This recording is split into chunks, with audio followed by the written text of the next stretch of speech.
on the discussion around culture and how to hire and all that sort of stuff. I hope that today you'll be able to walk away with some actionable things that you can do to kind of make your teams better and kind of give you a little bit of background on some of the things that I've encountered and what I've been up to. So the reason that I'm talking about this now, so I'll give you guys a quick version of my story. So I was a broadcast journalist at the University of Missouri. I anchored sports on NBC for a little bit. And then I realized that that was not, it was very, very fun, but it was a very difficult job. And I didn't want to move to Nowheresville and then leave again 2 years later and move to Nowheresville again and then leave 2 years later and move to Nowheresville again. So I clicked on a Facebook ad and I ended up becoming the 8th employee at a company called Yext. Here in New York City, I was the 4th salesperson. After Yext, I moved on to Single Platform, where I was the 12th employee and the 1st salesperson. So my jam is all about building teams and going. At Yext, we went from 4 to 95 on the day I left. I was in charge of kind of our training program and hiring and all that sort of stuff. And at Single Platform, I was really responsible for absolutely everything. And you'll notice that it's a single platform from Constant Contact. So today, we're 130 employees. We have about 90 salespeople. We were acquired for $100 million back in June of 2012. And we're also a great place to work. Number 22 this year on Crane's New York City Best Places to Work. So culture and hiring and how to get it off the ground is something that I know really well, something that gets me excited. And so when Max reached out and said, hey, can you talk at this Sales Hacker Conference and give some actionable tips, I was really, really excited for the opportunity. So I figured that the format we could use, is anyone familiar with kind of the Netflix culture deck? Have you guys seen that? Raise your hand if you've read the, yeah, okay, awesome, excellent. So a fantastic slide share, PowerPoint presentation, whatever you want to call it. So I kind of went off that model and I want to talk a little bit about the do's and the don'ts, right? So shouldn't be super surprising, but we're going to break it up into 2 sections. So kind of hiring and then also culture. And I think that, you know, again, hopefully all of these tips will be applicable, although I will say we run a very transactional, assertive sales process. We hire people with 0 to 3 years of experience. And again, if you guys have huge teams, maybe some of it is less applicable. If you're just starting out, hopefully this is stuff that you can take with you and, you know, use when you're growing your team. So the first one here, don't hire before you're ready, right? Don't hire before you're ready. So I see a lot of times that companies will get any sort of traction whatsoever and they start hiring all these salespeople. For those of you out there who are VPs of sales, who are salesperson number 1, right? I think what's really, really important to recognize is that when you're building your team, when you're starting out, you get one shot.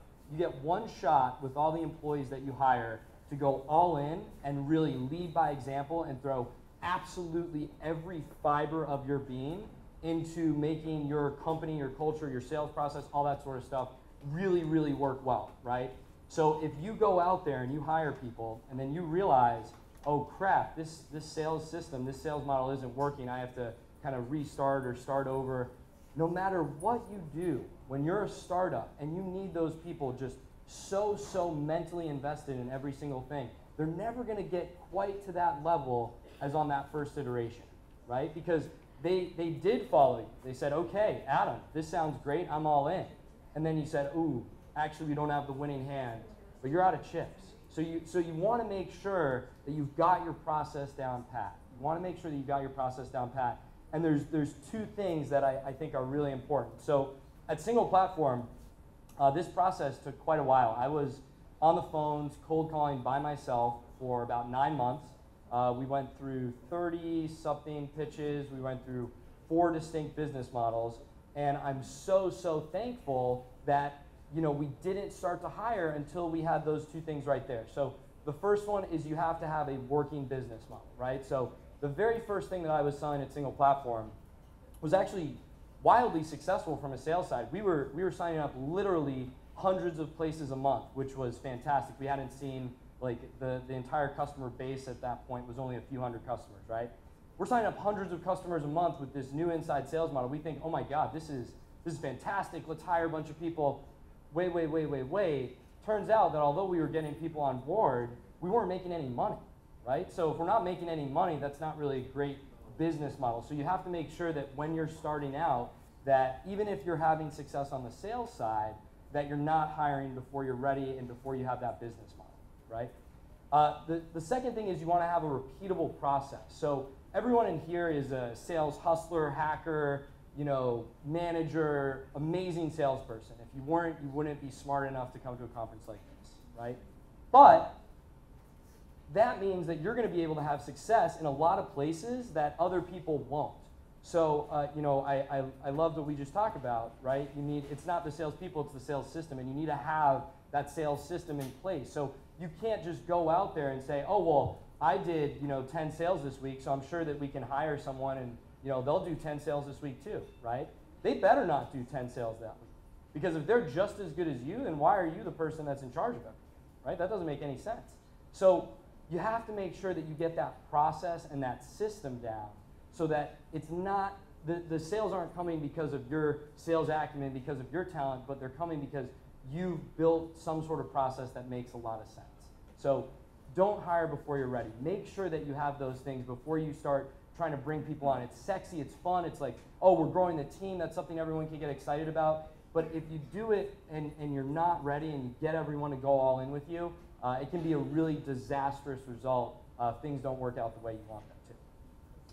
So hire in groups, right? So once you figure it out, once you say, okay, I've got my working business model, I've got my repeatable process, you want to make sure that you're hiring in groups, right? There's a company that I'm working with right now, and they onboarded 3 people, which is fantastic, except they did one, at the start of April. They did one 2 weeks after that, and they've got someone slated to start in the first week of May.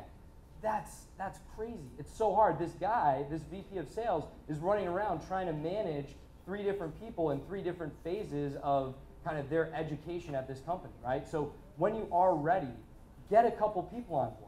My recommendation, I'd say, the minimum number of people that you want to have in a class is 3, right? Because you have to assume that you're probably going to lose one. And if you lose one, you don't want that last person to just be there all alone on an island, right? So at Single Platform, we are all about groups. We're all about classes. We have a very fraternal environment. It's a lot like college, and we joke that it's like your sorority or fraternity pledge class when you start with these people, and we actually keep you together for the first 2 months. And you're just, we control the messaging. We make sure that everyone's singing from the same script. And we have that class kind of go through it together, because for transactional inside sales, when you are pounding the phones every single day, that is a really, really tough job, right? That is a really tough job. And you want to be able to look over and share that experience, share that commiseration, share that beer with someone else who knows exactly what you're going through. And if you just hire that one person, there's no one for them to bounce ideas off of. There's no one for them to vent to. So when you finally get ready and you say, okay, I'm actually ready to hire, you want to make sure that you're doing it in a class, right? Every single study shows that we learn the most from our peers, and that there's nothing more powerful than hearing a message echoed by your coworker or your friend or someone who's on your same level. And we kind of start that process from day one at Single Platform, and so far it's gone really well. So again, you want to make sure that you're hiring in groups. Don't make that mistake of just because we can or just because we've got one person, delay it. Push that person out. Say, hey, it's going to be another 2 weeks. We want to make sure that we get a bunch of awesome players to go and play with you, because we would never want to bring you into a situation where we're not going to give you the best possible chance to succeed, right? So hire in groups. Do hire slow. So once you have that group, once you have that repeatable process, that's great, but you don't just want to let anyone into the organization. So if you decide, okay, I'm gonna hire these people, we're gonna have a class of 10. One approach that we've taken that's worked really well for us at both Yext and Single Platform, don't be that company that hires 20 salespeople and just lets the cream rise to the top, and then, okay, we'll just have a revolving door, we'll capture 5, we'll capture 10 great salespeople, whatever, right? Have a ridiculously high bar, right? Have a ridiculously high bar. A players know A players, B players know C players, right? So we're really, really, really big on referrals at Single Platform. So I'll share kind of just some metrics with you guys. So every 100 legitimate resumes that we get at Single Platform, we'll phone screen about 25 of those people. And then from those 25 phone screens, we will bring 10 people in for in-person interviews. And from those 10 in-person interviews, we typically hire 2 to 3 people, right? And your funnel might look similar to that. It might look different. This is just one data point for you guys to use that's worked really well for us. But don't rush into it. Don't say, I'm just going to hire whoever walks through the door, because I have a buddy, he runs cross country, and his cross country coach always said, we're only as fast as our slowest runner. We're only as fast as our slowest runner. You don't want to have any slow runners on your team. And that's part of what makes a great culture, is if you can look to your left and you can look to your right and say, I am surrounded by A players, you're going to bust your ass every single day. You're going to come into work with a smile on your face, and you're going to be able, as a manager, to hold everyone accountable, because there is no weak link. But the only way that you can have that work is if you hire slow and you keep that bar for talent entering your company ridiculously high, ridiculously high. And to that end, even though you're investing all of this time and energy into making sure that you're only hiring the best of the best of the best, you're still going to end up with some dead weight, right? It's just not possible to bat 100%, to bat 1,000 on everyone that you hire, right? So don't hang on to the dead weight. At Constant Contact, and this is one of the things that we loved about them, this came out in the due diligence process. They brought us up to Waltham. They're trying to say, here's why you should let us acquire you, et cetera, et cetera. And one thing they tried it out was the no asshole policy, right? Kind of an unwritten rule in the HR department. And I think that a lot of times, particularly in sales organizations, sometimes there's a conflict between, hey, I've got this top performer. Man, this guy is just an absolute rock star. But he's kind of a dick. And that's not cool. No one wants to work with that guy. What do I do? Do I keep this top performer, or do I cut my sales and get this bad egg out of the organization? Well, you have to get the bad egg out of the organization, particularly, again, inside sales teams. They're interacting with each other all day long. There's all this energy going around. They're talking to each other. They're all friends. Very fraternal environment. Everyone's having a blast, right? A bad egg will contaminate the whole thing. So you can't hang on to that dead weight. And it can be really hard, because when you invest so much in these people, the tendency is to say, maybe we can figure a way out of this, maybe we can, turn things around, but you cannot hang on to dead weight. You just can't do it. You have to hold that personal accountability really, really high, okay? Don't think you'll get it right the first time. Don't think you'll get it right the first time. So I was having a conversation earlier with a couple of the folks here, and, you're going to think certain things, you're going to take certain shots, and they're going to be wrong. At Single Platform, our first business model didn't work. Our second business model didn't work. They say third time's the charm. Our third business model did not work. I was still trying to figure all this stuff out, making cold call after cold call after cold call. What is going to get us some sort of workable business model, scalable, repeatable process? Don't think you'll get it right the first time. It's okay not to get it right the first time. And I think that a lot of times people feel like all this pressure, whether it's hiring or it's culture or their sales system or their sales process, there's all this pressure to get things right the first time. The CEO of Fab just published an article. I don't know if anyone had a chance to read it. It was called, and pardon my French, but it was called, "This is a fucking startup. Why are you here?" Right? Fab has been successful. They've been not successful. They're on the road to being successful again, but the post was about the fact that even companies that raise millions of dollars, even companies that raise hundreds of millions of dollars, they're not going to get it right the first time. Don't hold yourself to an unrealistic goal. I heard someone say the other day, don't set goals that can only be achieved under optimal conditions, right? So think about that when you're setting goals, and don't think you're going to get it right the first time, and don't beat yourself up when you don't. That's okay. One of the things that I say about my time at Yext, it was an unbelievable learning experience. We went from 8 people all the way up to about 150, I think, when we left, and we went from 4 salespeople all the way up to 95 in just over 18 months. And I tell people I learned so much about what to do. It was unbelievable. We raised a bunch of money, and we got to watch a company grow, and we tried all these different things, and we hired a bunch of people, and we fired a bunch of people. I learned so much about what to do. But just as importantly, I learned so much about what not to do. And the experiences that you guys are going to have, the things that you do and realize don't work in the future, that's okay, because at the next company or the next time that problem comes up, you're going to already know what the solution is. But sometimes it's trial by fire, and that's all right. And I see a lot of young companies really kind of beating themselves up and feeling all this pressure to get it right straight out of the gate. You don't have to. You can kind of test into it. You can work at it. One of the areas that is particularly, I think, hairy for companies when they're starting out is how to pay salespeople, how to do commissions. So one of the things that I'm really proud of at Single Platform is we left a lot of room for ourselves to be flexible with commission. So I'll give you guys again, the numbers, the real world example, right? So when you're starting out, when you're designing this plan, you have to assume that things are going to change. And you want to be the type of sales organization where to your employees, you're under-promising and you're over-delivering, right? No matter what you're saying, no matter how awesome it is, if you can under-promise and over-deliver to salespeople, that's a fantastic thing, right?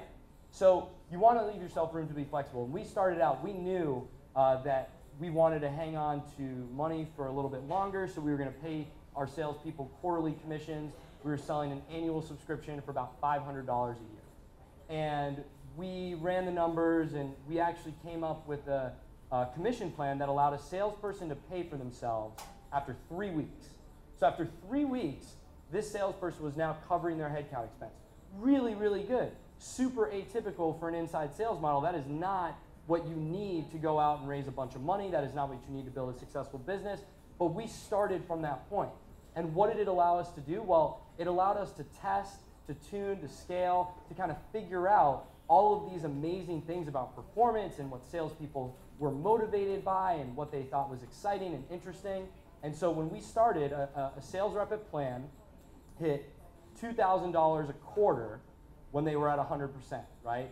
And because of the learnings that we gave, or the learnings that we gathered, we were able to make improvement after improvement after improvement. And today, salespeople are paid monthly commissions, and they make $2,500 a month, right? So we went from $2,000 a quarter to the sales rep doing essentially the same thing and paying them $2,500 a month, right? That's fantastic.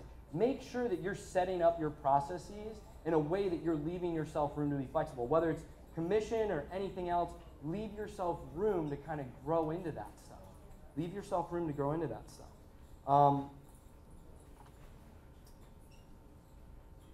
I think that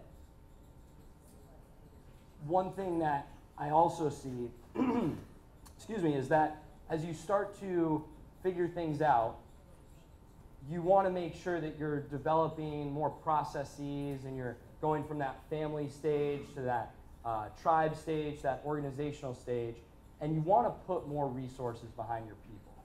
You want to put more resources behind your people. So what does that mean? Well, for us, you want to, we teach people how to sell, but we also teach them a lot of things outside of their functional area, right? So create a career path, create opportunities. I think there was a question about, we have all these millennials and they want to be a manager yesterday, and how do you manage those expectations? Well, at Single Platform, we come to the table and we put a ton of resources behind people, and we say, in your first year, again, if you're just a normal rep at Single Platform, in your first year, you're going to get promoted 4 times, your base salary is going to go up more than 10%, and your commission is going to double on a per monthly basis from the day that you start, right? How can you possibly do that? Well, what's important to remember is when someone's starting out, they're a blank slate, and whatever picture you want to paint, whatever you tell them is awesome or great or cool or exciting, that's what they're going to think is awesome, great, cool, and exciting, right? So if I tell them $2,000 a month in commission, hey, that sounds fantastic, right? And then I can go and say $2,500 a month, that sounds even better. But put more resources, develop a career path. We call it the Direct Sales Development Plan at Single Platform. It's got all these goofy acronyms, and it's basically a bunch of really bright lights at the end of really short tunnels. And I think that especially with the way that the sales environment is in New York City, it's very competitive. There's a lot of people trying to get salespeople from other organizations. You have to invest in your people. You have to do it. And there's a great quote, I saw it on LinkedIn, was the first place I saw it, and it's like, the CFO is saying to the CEO, we're spending all this money on professional development. What happens if we invest in our people and then they leave? And the CEO's response is, what happens if we don't and they stay? Right? Great quote. Great quote. You have to put resources behind your people. And if you do that, if you give them opportunities for growth, if you give them more responsibility, they will stick around. They will stick around. And what's awesome is that in this room, a lot of the companies here are growing really quickly. So the people that you go out and hire, all these A players, all this ridiculously high level of talent, they're going to be put in a position where if they do what you need them to do, you're going to be able to give them more responsibility. And if you can continue to give them more responsibility, and it doesn't have to be anything fancy or big or title changes or anything like that, but if you can give them more responsibility, they will stick around. And we are very upfront with people. We tell them, listen, give us a year. Give us 1 year. Here's the plan. Here's the path. Here's the whole thing laid out for you. And if you give us that year, we will help you find your next great opportunity. Whether that's a single platform or not, we will help you find that next great opportunity. And that has done so much for our salesperson retention. It's done so much for salesperson loyalty. It's done so much for our referrals. When you create a great place to work, when you invest in your people, they tell other people. And then you get known as a place that, you know, is the 22nd best place to work in New York City. You get known as a place that takes care of their employees, and they do stick around. They're not just looking to jump if you invest in them and you can show them a career path. Don't wait to promote, right? So in line with that career path idea, don't wait to promote. And it can be a really scary thing when you're a young company and your top salesperson is just this absolute rock star, and you know that not only can he be a top salesperson, but he's one of those rare birds that can also be a top manager, and you say, I don't know, can we afford to take him off the phones? I'm not sure. So when we were at Single Platform, we had a guy that was just, he was actually our first hire ever, a guy by the name of Max Applebaum. And Max came on board, and he got to grow with the entire company, but we were so nervous to take him off of the phones because his productivity was like 3x of a normal rep, right? And so what did that mean? That meant that that I had 34 direct reports, and it was a shit show. It was crazy. It was absolutely ridiculous. And then once we promoted him, we were able to just go light years ahead. When you can take someone and you can have them put their impact, not just for themselves, but for your entire team, you put yourself in a position to win. The culture piece. So the first and the most important thing is you want to create a place where you want to work, right?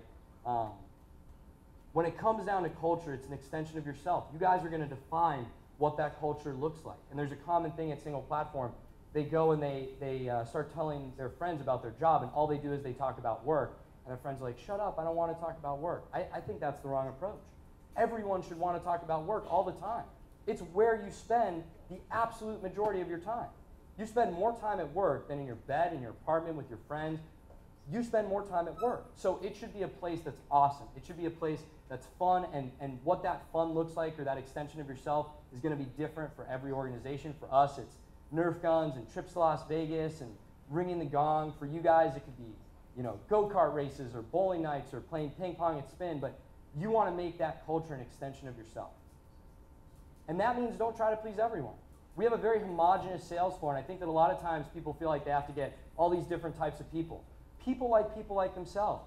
Get people who are the same and watch when they bounce ideas off of each other, and they're excited to come to work every day, and they're best friends with each other, and they're moving in, and they're having so much fun, and your Instagram feed and your Foursquare feed and your Twitter feed is just full of pictures of people at your company enjoying themselves. Don't try to motivate your salespeople. Don't manage your team, right? Seems a little counterintuitive. The reason why is because motivation is internal. Hire for desire. Motivation is internal. So do create an environment where motivated people can succeed, and do lead your team. Lead your team. Don't manage your team. Lead your team. I was at the American Association of Inside Sales Professional Conference in Chicago a couple weeks ago, and we were lucky enough at the end of the first night to speak to, we had a motivational speaker, this guy. He was a retired 3-star general. His name was Dan Chrisman. And he had 3 fantastic things about leadership that I want to share with you guys. First one, leadership is the art of influencing others to complete a mission, right? It's not completing the mission for them. It's influencing others to complete a mission. The difference between management and leadership is inspiration. Your role as a sales leader is to motivate and inspire. And the last one, I have a dream not I have a plan, right? Martin Luther King, I have a dream, not I have a plan. He didn't go up there, he said I have a plan, he said I have a dream. And everyone was able to latch onto that. Why? Because it was an idea. I have a dream, not I have a plan. And the last piece, do celebrate the wins. Whatever they may be, put people in a position where they can succeed.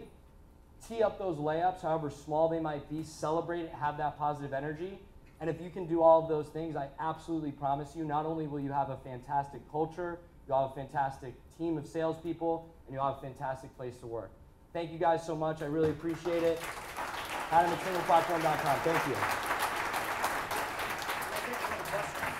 If there's time. Is there time for questions? 2 questions. All right, so quick Q&A. Time for 2 questions. Yeah, sure. All right, where do you find salespeople in New York? How do you hire them? Where do you find them? Single platform. No, just kidding. Don't take our salespeople. So where do you find salespeople in New York? So for us, it's all about referrals. So 40% of our team is 1 or 2 degrees away from some other person in the company. So we have a good referral bonus, and I won't get into mechanics of that, but if you create a great place to work, your team will want to bring their friends in to work with each other. What's better than working with your best friends? It's fantastic. Yeah. In the beginning, you mentioned a cross-country example in that you're only as fast as your slowest runner. Yep. So I'm curious, how do you create that culture? You know, sales is ultimately like a track team. It's very much an individual sport. You want to be the fastest person, but how do you maintain that camaraderie and the helpfulness amongst your fellow salesmen? You know, you want to reveal all your cards, but you want to help the team because it still is an individual sport and a team company. Yeah, so for us, you know, we have a very collaborative environment. Everyone is, you know, always, it's a friendly, competitive nature. We do things like floor-wide contests. That's the easiest way, is if you put a group goal in front of people, that rallies the whole team. But I would also say that you want to encourage your salespeople to show all their cards.